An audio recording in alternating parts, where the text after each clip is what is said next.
programme vous est présenté par notre partenaire Bridgestone.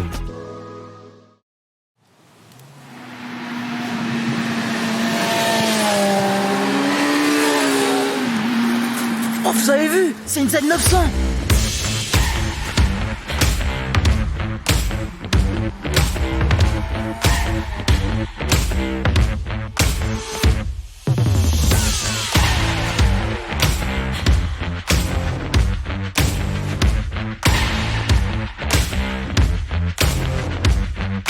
Mais non Antonin, c'est une Z900 SE, qui était presque. Même si elle se ressemble de loin, cette version du Roadster Kawa se part d'un amortisseur Öhlins et d'une nouvelle fourche réglable en compression, détente et précharge. Le freinage change aussi, on passe sur des étriers radio Brembo M432 et un mètre cylindre radial Nissin. Tiens regarde, on va l'essayer.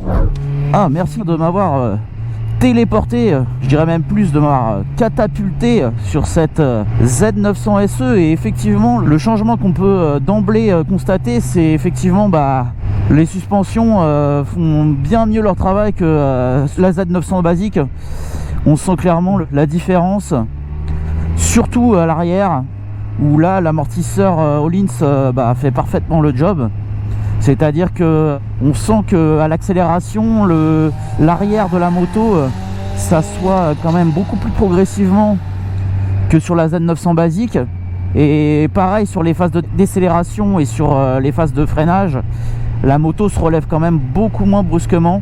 Et pareil au niveau de la fourche. Bon, c'est pas de l'Öhlins, même si du coup ce revêtement un peu doré pourrait vous faire croire que c'en est une, mais non, c'est une fourche handmade by Kawa.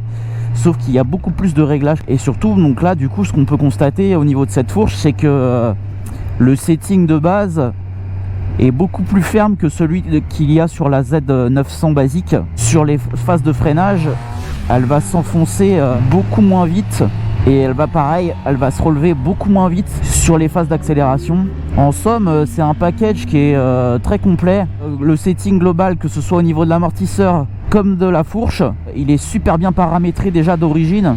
Ces suspensions, elles amortissent super bien. C'est ni trop dur, ni trop souple. Si vous voulez attaquer un peu plus en virage, et ces suspensions, elles offrent de la rigueur. Parce que bon, disons-le clairement, cette Z, elle est vraiment faite pour attaquer du virolo. Qu'est-ce qui va nous permettre de freiner cette moto? Donc on a un nouveau freinage avant. Et là aussi, clairement, on peut tout de suite ressentir la différence rien qu'en effleurant le levier de frein. Ensuite, ça a plus de mordant. C'est beaucoup plus dosable que sur la Z900 basique. D'autant plus que là, on a des Duritavia au niveau du feeling du levier. Si vous voulez, c'est quand même beaucoup moins spongieux. Bon par contre Antonin, j'espère ne pas te décevoir si je te disais que le moteur ne change pas par rapport à la Z900 classique. Tu restes sur un 4 cylindres en ligne Euro 5 de 948 cm3, produisant 125 chevaux à 9500 tours minute et un couple de 98,6 Nm à 7700 tours minute. Ah oui, non, t'en fais pas, de toute manière. Ce moteur, il n'avait pas vraiment besoin d'être changé, on a 125 chevaux. 125 chevaux, ça suffit amplement pour rouler sur route. Surtout que ce 4 cylindres, il est coupleux, il est plein partout, mais bon, c'est vraiment sur les hauts régimes qui va vraiment dévoiler sa vraie personnalité. Passer ses 8000 tours, le moteur s'excite vraiment. Et puis on a du frein moteur, parce que bon, c'est un bon vieux 4 cylindres à l'ancienne. Vraiment, il n'avait pas besoin de changement ce moteur. Euro 5 ne l'a pas complètement tué, vu que ça c'est toujours la spécificité chez Kawa. Ils ont toujours su offrir une bande son à leur moteur qui est plutôt agréable, feutré dans les bas régimes et criard dans les hauts régimes. Ça c'est vraiment cool. Par contre oui, ce moteur, il suce quand même pas mal. La consommation, si vous faites 220 bornes, là par exemple, nous on est resté essentiellement sur le mode sport. Bon, c'est quand même un mode qui est assez énervé. Si vous restez sur le mode sport, vous allez atteindre difficilement les 220 km. Parce que bon, on a quand même une consommation qui est assez élevée. On est à plus de 6 litres au 100. Mais bon, après vous pouvez jouer suivant les différents modes de conduite que vous avez qui vous s'offrent à vous. Là forcément, elle consommera moins, clairement. On a toujours les mêmes modes que sur la Z900. Tous ces modes de conduite vont vous préparamétrer le traction control. Et ce traction control, il travaille justement de manière assez discrète. Ça c'est plutôt cool. Il va même vous permettre, par exemple sur le mode sport, quelques petites fantaisies, hein, si vous voulez lever votre roue avant, il n'y aura pas de souci, ça va pas couper directement au niveau de l'électronique. Bon, par contre, comme c'est un modèle SE, on aurait bien aimé, c'est un mode où l'ABS aurait pu être déconnectable au moins sur la roue arrière. Je vous cache pas que l'ABS au niveau du frein arrière, il se déclenche de manière assez intempestive. Sur les freinages un peu appuyés, on a un retour dans la pédale de frein qui est quand même pas spécialement agréable. Ça, c'est assez relou. Et puis pareil, en termes d'assistance, ce qui aurait pu être bien sur un modèle SE, ça aurait été d'y greffer un petit shifter. Bon, même si là, après, la commande d'embrayage, elle est quand même relativement souple pour une commande d'embrayage par câble, elle est quand même super bien foutue. En revanche, au niveau du sélecteur, parfois on a la sensation que le rapport n'est pas bien engagé. Sur cette Z900 FE, on garde la même monte pneumatique que sur la Z900 basique. Alors c'est des très bons pneus de route, ça il n'y a pas à dire. C'est pas des pneus que vous allez changer tous les 5000 km parce que c'est une gomme qui est quand même assez ferme. Elle a un bon grip sous la pluie.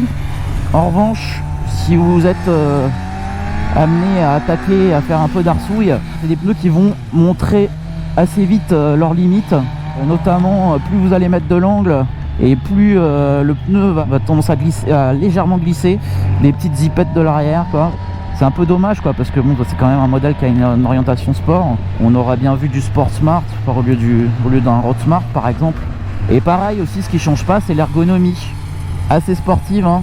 Si vous n'avez pas l'habitude, au niveau de la selle, comme on a une boucle arrière qui est légèrement inclinée, il faudra pas hésiter à bien reculer ses fesses au niveau de la selle passager, parce que là bon voilà, c'est vraiment comme sur une sportive. En plus on a une selle qui est assez ferme, qui est bien creusée, qui est pas trop haute. C'est un mixte entre une selle de roadster avec une position de sportive. Au niveau des cale-pieds, ça change pas, une position assez droite au niveau des cale-pieds. Comme on est légèrement incliné au niveau de la boucle arrière, ça fait qu'on a les bras quand même assez tendus et qu'on est bien en appui sur le guidon. C'est une position qui est vraiment orientée et faite pour l'attaque. Le tableau de bord aussi change pas, mais bon c'est pareil, il n'y avait pas besoin de changement, il y a déjà vraiment toutes les infos qu'il faut dessus. Après, en termes d'utilisation, hein, comme je le disais en tout début de vidéo, c'est vraiment sur l'axe les réseaux secondaires que vous allez pouvoir tirer toute la quintessence de ce roadster sportif. On peut vraiment aborder de l'autoroute sans la moindre hésitation, mais le problème c'est que vous allez vous en prendre point à la poire hein. Là sur ce roadster c'est vraiment zéro protection, donc en ville aussi pareil, il y a un rayon de braquage qui est relativement limité, et même sur une session de piste hein, clairement elle a son mot à dire cette Z900 SE. Vendue à 11 349 €, cette Z900 SE se place en bon entre-deux du segment Roadster Midsize. Plus chère qu'une MT-09 SP et moins chère qu'une Street Triple RS, elle possède des forces et des faiblesses qui la rendent complémentaire par rapport à ses concurrentes. C'est l'alternative 4 cylindres des roadsters aux suspensions premium.